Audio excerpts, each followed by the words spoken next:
los 3 puntos y seleccione su lenguaje. Please remember to select your language on the globe at the bottom of your screen for simultaneous interpretation, and from your cell phone, touch the 3 dots and select your language. Thank you. Go ahead.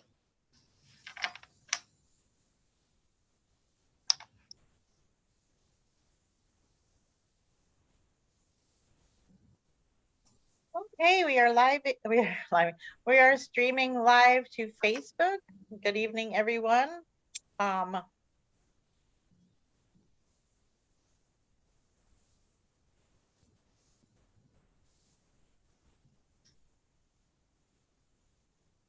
And let's see, I want to mute that.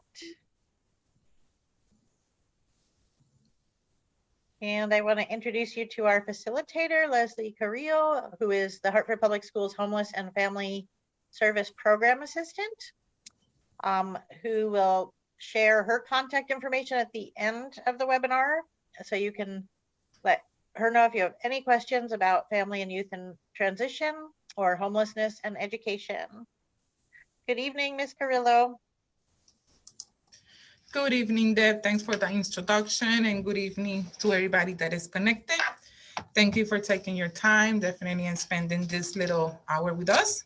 Today, we're going to be talking about what is McKinney Vento Act, the rights and services that are there available for our families, and also for students who are unfortunately facing displacement at the moment.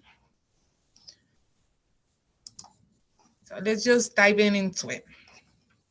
What is McKinney-Vento Act, right? So basically, McKinney-Vento is a federal law that provides the rights and services to students and youth who are experiencing homelessness. This law basically ensures immediate enrollment and educational stability for homeless students. Does not matter where it is residing or any lack of documents. Let's just make that clear. And also, this law provides federal funding to states for the purpose of supporting district programs that serves homeless students and their needs as they are enrolled in school and facing their homelessness stage.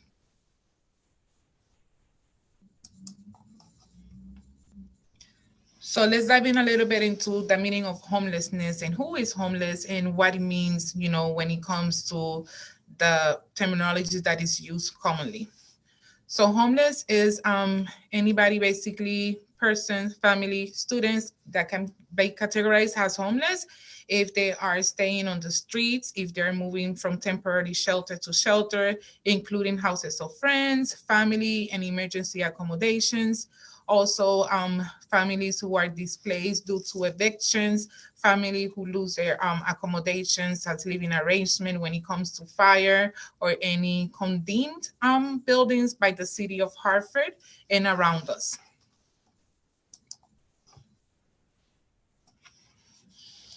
So children and youth abandoned in hospitals definitely are counted as homeless.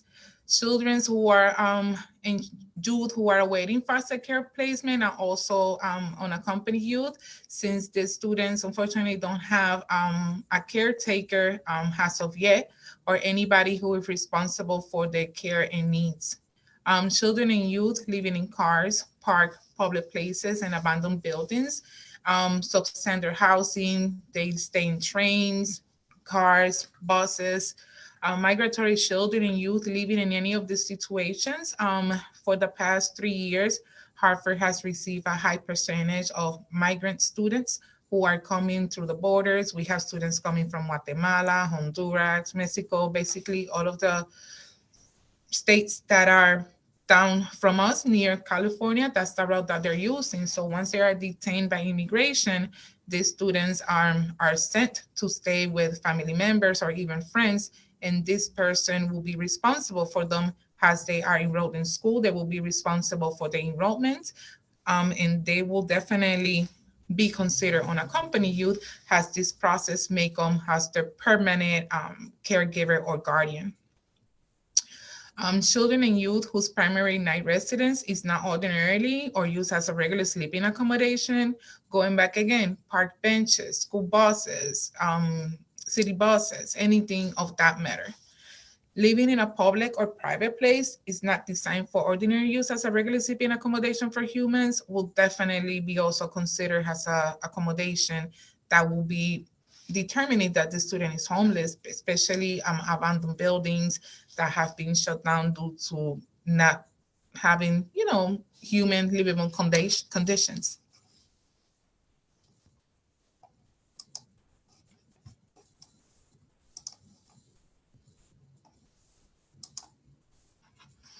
So let's dive in directly into the definition of what McKinney Vento defines as homeless children.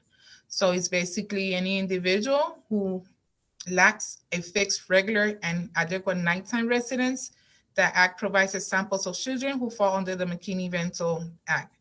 Basically, children and youth sharing housing due to the loss of their own economic hardship or a similar reason. The family or the student was working to provide for their housing. All of a sudden, they are lacking that part, so they can no longer provide those payments, and they are definitely removed from those locations, facing evictions and ending living with other accommodations. Children and youth living in motels, hotels, trailer parks, or campgrounds due to the lack of alternative accommodations are definitely also considered McKinney-Vento participants, since these are places that are not the best of accommodations at a nighttime, because McKinney-Vento is basically determined of where the students spend their night times. Children and youth living in emergency or transitional shelters definitely are considered McKinney-Vento acts, since they don't have a fixed or reliable living situation. The term unaccompanied youth includes a homeless student or child who is not in the physical custody of a parent or guardian. Once again, perfect example would be the students who are coming in and detained by immigration, and also the students who are in the process of DCF of being placed with a more suitable family that will provide for them, including education and nighttime residence.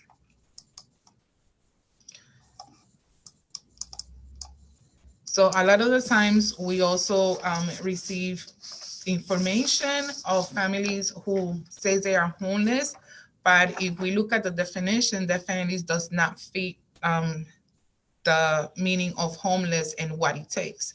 So a family or student is not determined homeless if a parent moved due to work situation and we like the student to remain in the same school. Students want to stay and finish school.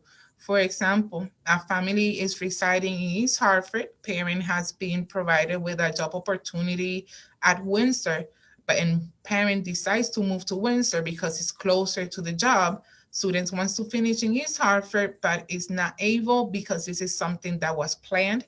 This is something that was arranged. It was nothing as an emergency kind of arrangement. Also, it does not fit the homeless definition when a parent work schedule was problematic, so the child could stay with relatives or school.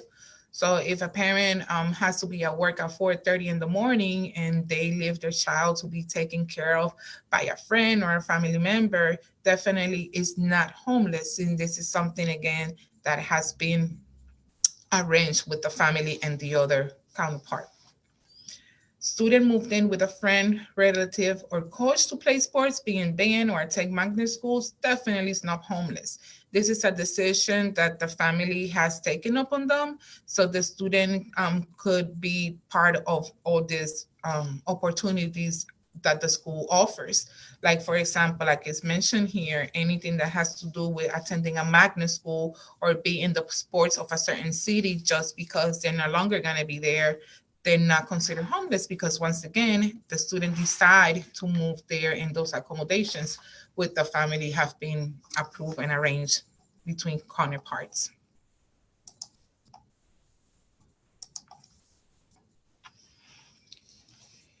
We also got to understand that sometimes when it comes to understanding what homeless is, the definition, where it fits, shelters a lot of times are not an option. Here in Hartford, for example, I have had a high volume of calls with parents asking for a safe place for their kids and themselves because they don't have a place to stay.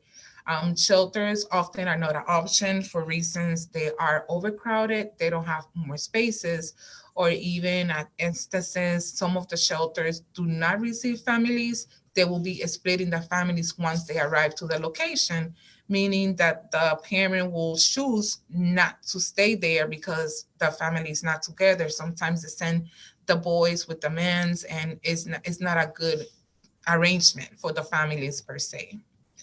And also, let's be realistic. Connecticut, not all communities, not all of our towns have shelters.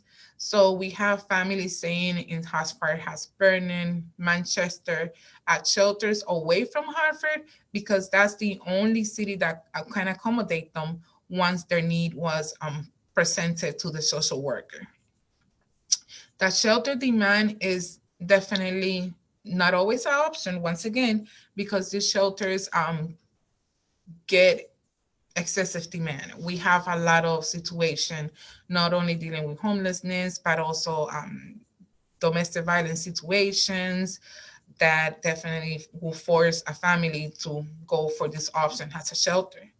Youth may avoid entering a shelter due to concerns about the shelter environment. Once again, we could have a 16, 17-year-old who are by themselves, they have no adult with them. They are presented with this opportunity of staying in a shelter, but once they are affronted with that shelter environment, they don't feel safe, and it's not also the best accommodation when it comes based on their age group and the same things that they might have in common. Basically, the student will not feel safe to be in that environment, so they will take other accommodations instead. And we also got to keep in mind that all shelter spaces are limited, so they won't have the same space on a daily basis. And definitely the numbers are beds are very limited, not only here in Connecticut, but that's something that is happening in the whole United States at this moment. Shared housing arrangements are not feasible and are not offered by scrupulous HUDs, which means that somebody might offer this student who is displaced or homeless a place to stay, but with other intentions. They will request something in return. And a lot of the times is something that is an arrangement that is not accepted by the student. So they'd rather be outside in a park bench where they feel more safe than with this person who is offering somewhere to stay, but requesting something in return.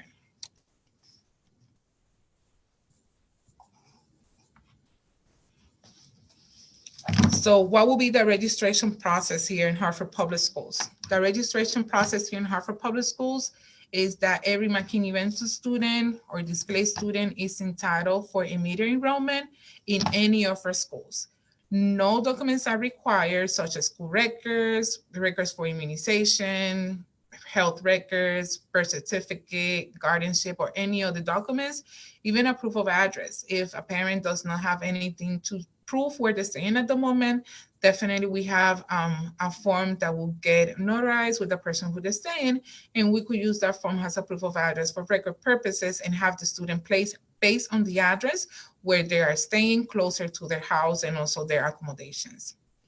Immediate enrollment in schools, even without a parent or guardian. Once again, let's go back to our migrant students. These students will come in, they are released to a person. That person is not responsible for them once they're physically arrived. So these students keep bouncing from home to home just to finding that one stable roof, basically, where they're going to be staying. It does not work the same for all of our students. So definitely we have also a percentage of students who will come in through our doors requesting education, but with no parent or guardian that tags along with them. So yes, definitely we immediately have to have the students enrolled because their education will keep on missing, and that's what we don't want. We want to remove all the barriers for the students to get educated and be and attend school.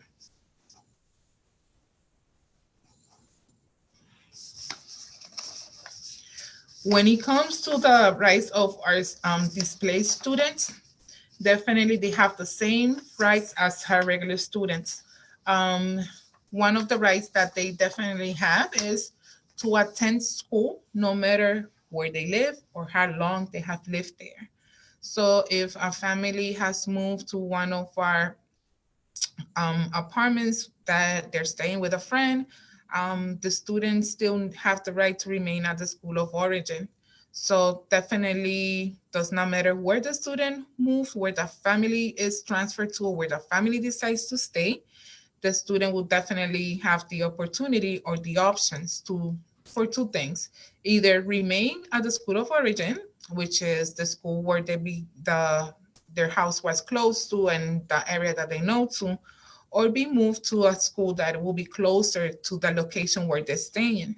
Mind you, this location could be a hotel, a motel, or a friend or family member who offers a place to stay for the time being. However, for the upcoming school year, an application for choice enrollment could be completed if the student is out of zone here in Hartford. Has is been shared. Hartford is divided into 4 school zones, and that all be determined based on the address where you guys are residing or where the family is residing.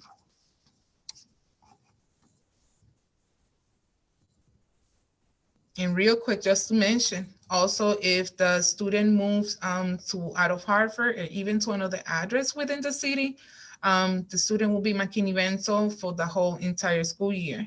So our school year begins in August. The student became homeless in August.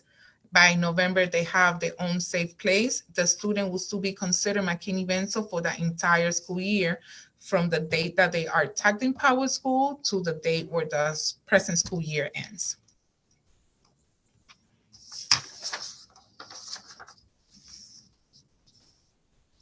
When it comes to transportation, that's one of the services most definitely used by our families, because we got to keep in mind that a lot of our families does not have cars, does not have transportation.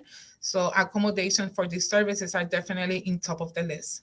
The student have the right to get transportation to the school of origin. If the transportation for any reason takes more than 2 days to be effective, a bus pass will be provided to the parent and for the student to attend school.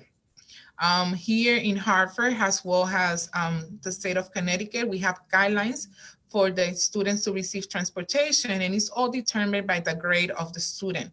So for the little ones, which means from kindergarten to first grade, anything more than half a mile, there will be transportation participants. For second to fifth grade, anything over a mile. For our middle schoolers from 6 to 8, anything over a mile and a half. And for high schoolers, students which are from 9 to 12, anything that is over that 2.0 mile distance will definitely get transportation services to and from school. The school must immediately let the student enroll, attend classes, and participate fully in school activities, even if the student does not have a parent or guardian with them or required documents. Just a little reminder, once again, that it does not matter if the student has any documents or if the student is not here with the parent or guardian, we still have to enroll them as McKinney Vento participants and educate the student.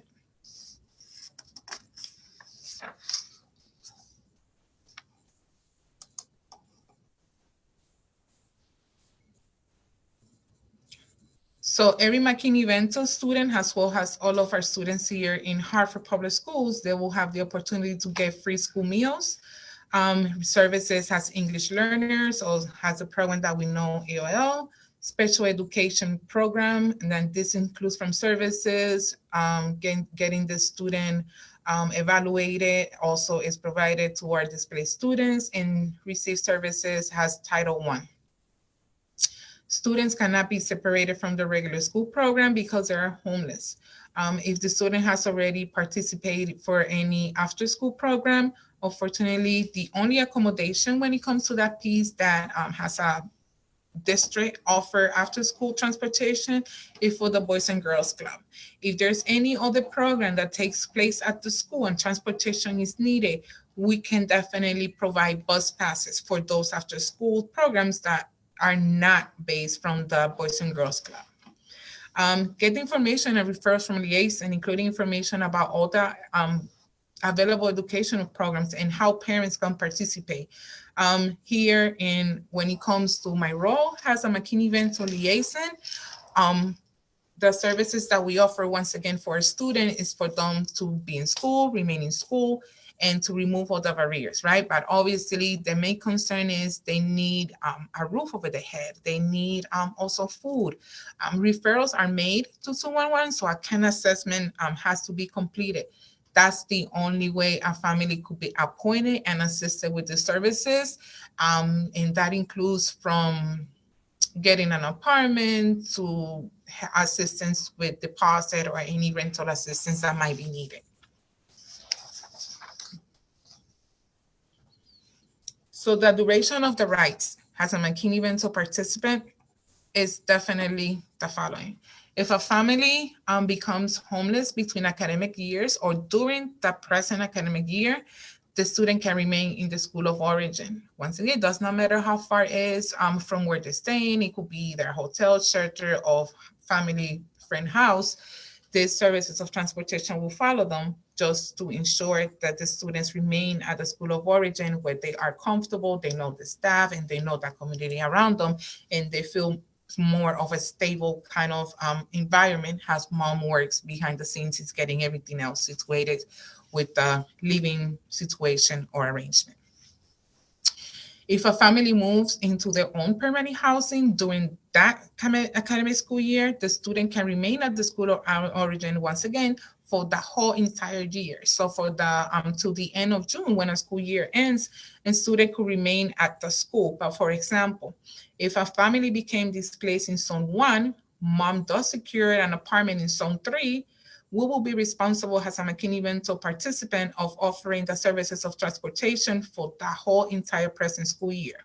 But once the new school year rolls over, the parent will be responsible of transferring the kid to that new zone. That could be either by completing an application on time while the process of application is going on for our local and also for our magnet schools, or the parent could decide, for example, keep the kid in that Zone 1 school. The only big difference will be that the parent will be responsible for transportation. Just keep in mind, if attendance becomes an issue, then the school will be asking for the parent to find other accommodations to, educate their child.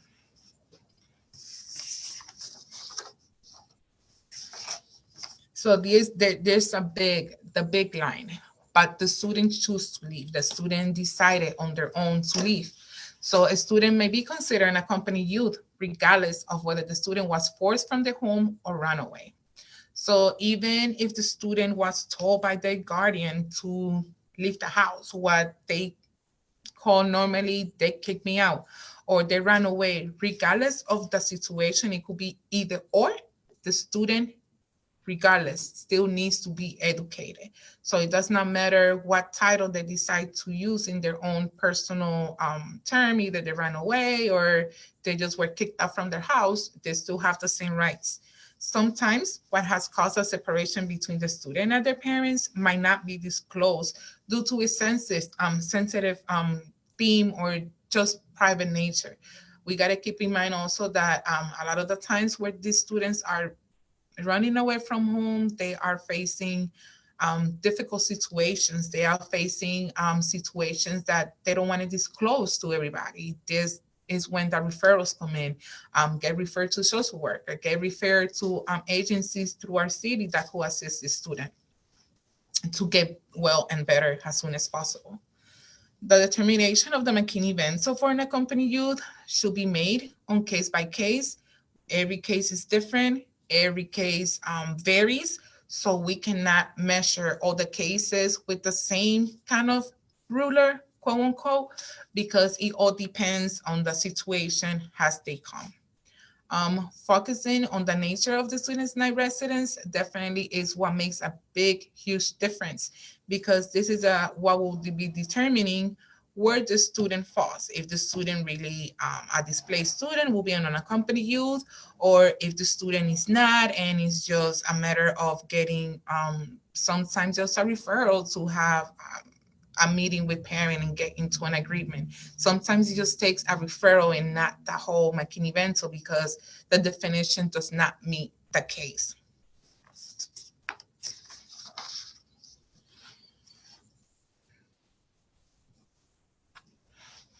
Now, let's mention a little bit here, what are the consequences of when a student is homeless, what the student might be facing, what the family might be going through that don't disclose to schools, that nobody knows about that.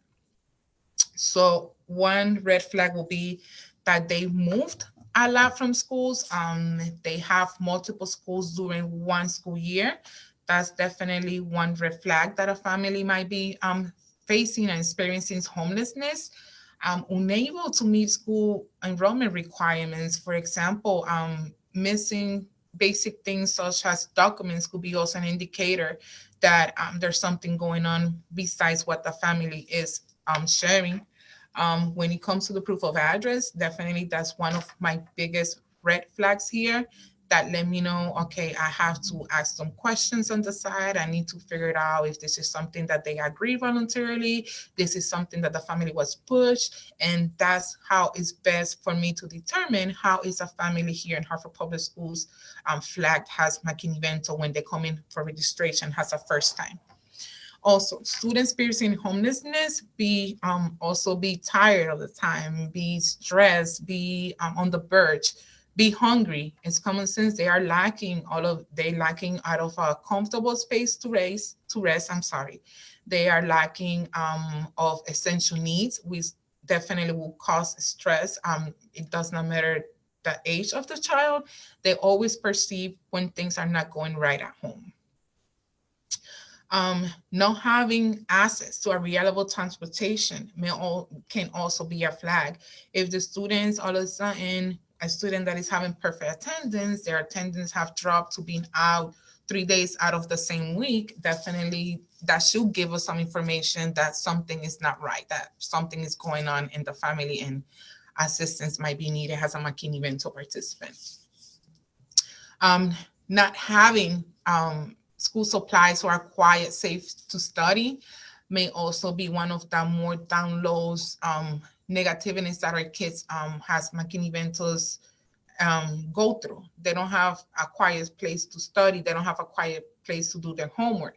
Definitely, they're not going to be focusing in school. They're not going to give the best of all just because they're lacking this where they're coming from, so they cannot concentrate in their studies and everything else that is needed for them to succeed in school.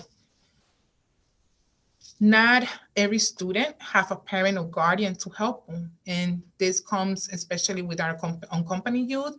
This is the group age from 16 and up. But also we gotta be realistically that we have students that are left here. Parents go back to their countries and they just leave them with a friend or a family member with just a piece of paper. Then definitely the process will be another one. The parent will have to go to, the person will have to go to probate court, prove that they will be responsible for the student. But as that process happens, definitely the student will still remain and be registered in school as an accompanied youth. Once again, main goal, get their education going and stability.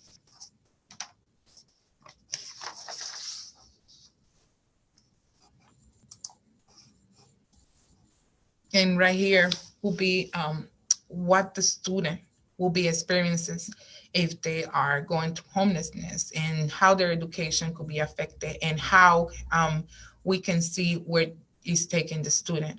So number one, it will definitely be affected that the student be chronically absent from school due to the lack of transportation, due to the lack of rest, due to the lack of medical assistance, due to the lack of stability. Something as simple as that, having stability could definitely affect the absenteeism from school. Get lower grades, have special education needs, score poorly on assessment tests, drop out of school. These are factors that will follow the student throughout their whole school year. So these are the factors definitely that will give us an alert of what might be going with the student, what might be going behind the scenes with the family that they're not sharing with the school directly. So it's not that the school is lacking of offering the services, it's just that they don't have any knowledge of it, since their families sometimes are very private with the situations that are taking place at home, due of them being scared that the CF is going to be called and a complaint is going to be filed. But that's not our purpose here. Our purpose here basically is to remove all the barriers for the students to remain at the school of origin, get educated, and get all the services basically that our regular students are receiving. Just because they don't have a stable home, just because they don't have a stable roof over their head, does not make any extension of them of being different from our regular students.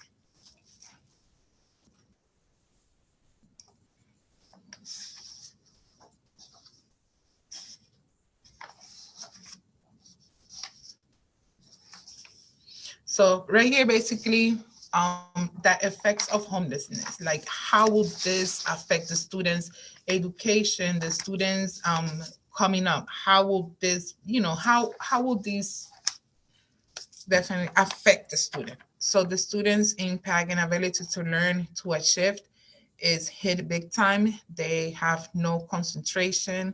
So obviously, with the lack of concentration, they cannot have the best ability to learn and achieve what is expected from them, what is expected for them as a student, but also what is expected from them to achieve once they are done with school and more than graduation goals. Also, one of the effects is that it makes it hard to get an education. We makes it harder to escape the poverty. So obviously, if a student does not finish their education, we all know that yes, they will achieve a job in the future, but it will be, not the best of payments, and this will put the student again to the same level of where they were when they were kids. It will make it hard for them to escape poverty just because they don't have that education that is needed. So that's why it's very important. Stay in school, remain in school. We have people on ground to help them get their education, not putting their homelessness as the first option. The first option is for the student to get educated. It also perpetuates a cycle of poverty. So it's definitely a big effect on the students' upcoming and upbringing. Because of portraying hunger and stress, it leads to mental health issues, behavioral problems, um, substance abuse, alcoholism, and other mental issues that definitely are caused because they are lacking home, they are hungry, they are stressed. So definitely all of these little side things take place and makes a huge difference in the student's life.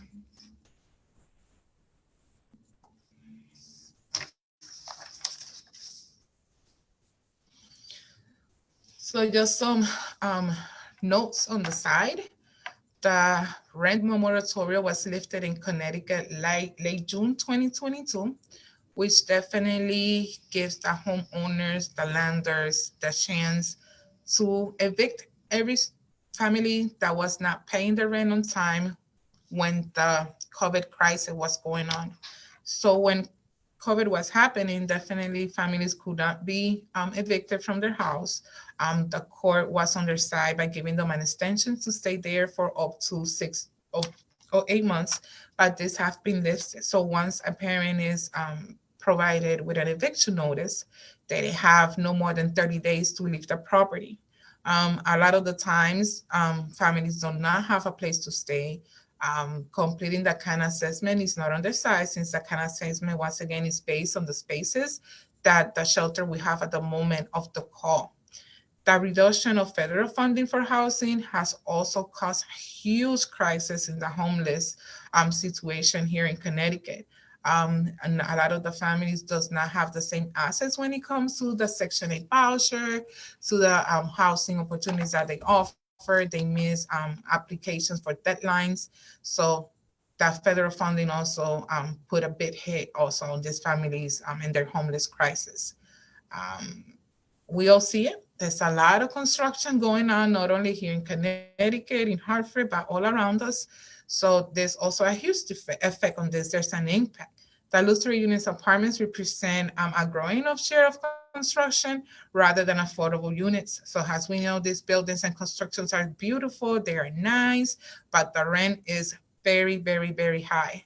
So that makes them unaffordable units, definitely not for our families. So they have to look for other living accommodations and arrangements. The wages are minimum wage. They're not keep up pace with the rent. As we know, we are Connecticut residents. So at the moment, we don't only have a high rent payments, but also the mortgage payments have gone up. The food prices have gone up. So it's like we got to make the best out of the monies that is brought home, not only to secure all of the needs, has food, clothing, and all of the little size needs, but most important to keep up with the rent payments. The wages are not enough. We're not. They're not getting paid good enough to support and provide for their families and all of the requests that are needed.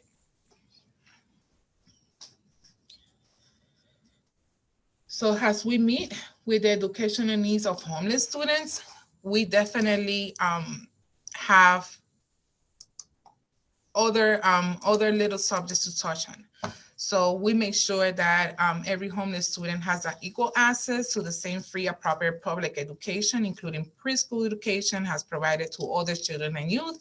Just as I mentioned it before, just because they are displaced, they don't have stable housing, does not make them any difference from any student in not receiving the adequate and affordable education that they are required to receive.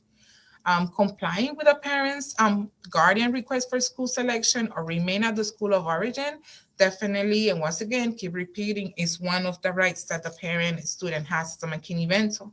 We could either keep them at the school of origin where they became displaced from, or we could switch the student to a school based on the new address and the new location.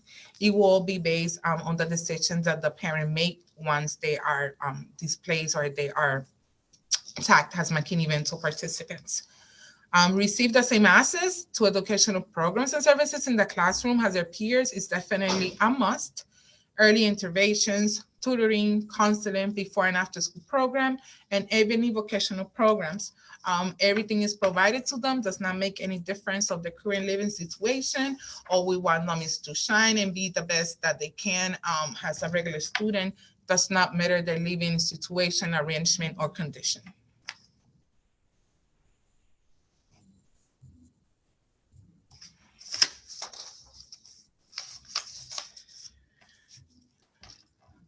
So as a McKinney Vento representative liaison, what can we do to help? What does Hartford Schools can do to assist the families and remove all the barriers for the students? So once again, as I mentioned it more than once a year, because I want to make sure that the parents understand this piece, is that transportation will be provided to remove all of attendance barriers.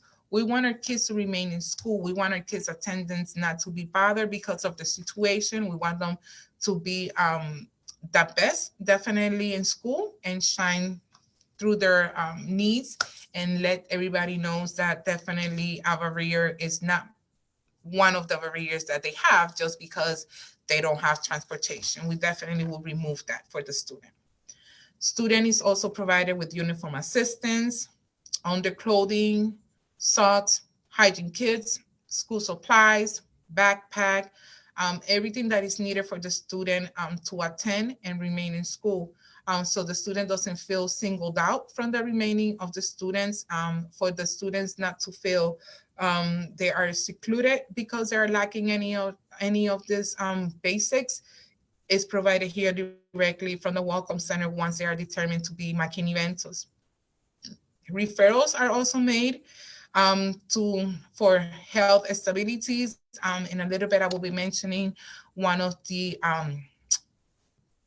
community partners that we're going to have on our next presentation, and how this will be linking to our McKinney Ventos and how we could use this for future reference. We make also referrals for food pantries. We have food pantries in 3 of our schools here in Hartford Public Schools, but we also have connections with pantries throughout the city of Hartford. Definitely, we always encourage the families to complete that 211 CAN assessment, since this is the assessment that will provide them with everything in Hartford, not only with the housing shelter situation, but if they need any assistance, it will be for food, any assistance with domestic violence, any assistance with substance abuse, or any other assistance besides the housing and shelter, can also be discussed here by calling 211. Once the parent or guardian completes this 211 assessment, basically they will be paired up with a caseworker, and this caseworker will walk the family through the process of getting either the deposit monies for the apartment, getting referrals for housing Section 8 assistance, or even getting connections for apartments that the city might have already for these families to live in and ready to move in, definitely. Once again, this is all controlled by 211. A CAN assessment must be completed, and it will be one CAN assessment per family. And the best friend will be the caseworker. This will be the person who will make a difference when it comes to getting out of their current homeless situation and assistance needed basically for them to find a permanent secure housing. So we are getting here almost to the end of the presentation. And I just want to talk to you about a little bit about the upcoming events. So right here, you're going to be seeing the dates of the presentations, of the future presentations that we're going to have, that I will be presenting as a McKinney Vento liaison for you guys to have informational assistance, and also information that you guys could use at the moment, but also for future reference. So the upcoming event that we have, this is going to be an in-person event. Definitely the location information will be shared on our webpage, but we're going to be having Rosanna Panjon, who is a risk navigator for the Village. The Village is one of our community partners that will assist families with mental health, substance abuse, or any other issue that will affect our mental well-being. The Village has that that connection. The Village will have that person to help you through the process, and also explain to you what the city could do for you and what the city has to offer for you to move forward from the situation that you may be facing or the situation that you might be going through at the moment.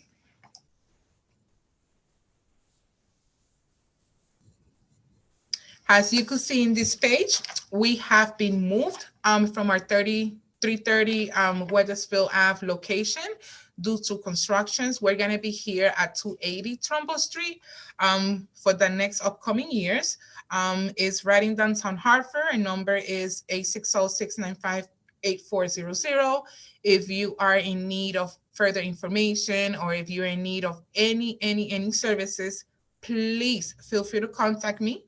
You will see my email and also my direct number here at this page, or you could call also or connect with our Welcome Center coordinator, Ms. Shelima Ramirez, which is also here willing to assist and move forward with the families.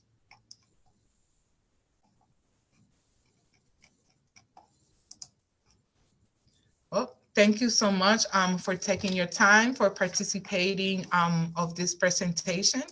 I really hope that we get some positives from here, that we get some understanding of what is McKinney Vento, how we could help, and also most importantly is to remove barriers for the students who are facing this unfortunate process to remain at the school of origin and receive the education that is needed, and keep them at the school of origin and keep them safe in our school environment, since that will be the only safe place that there will be for depending the amount of time that the family is displaced. Will be the only secure, safe space. If you have any questions, please feel free to leave them on our box here, or connect with me in a future date or time. And we are here to help you and assist you. Thank you. Any questions? I have no questions from Facebook. Okay.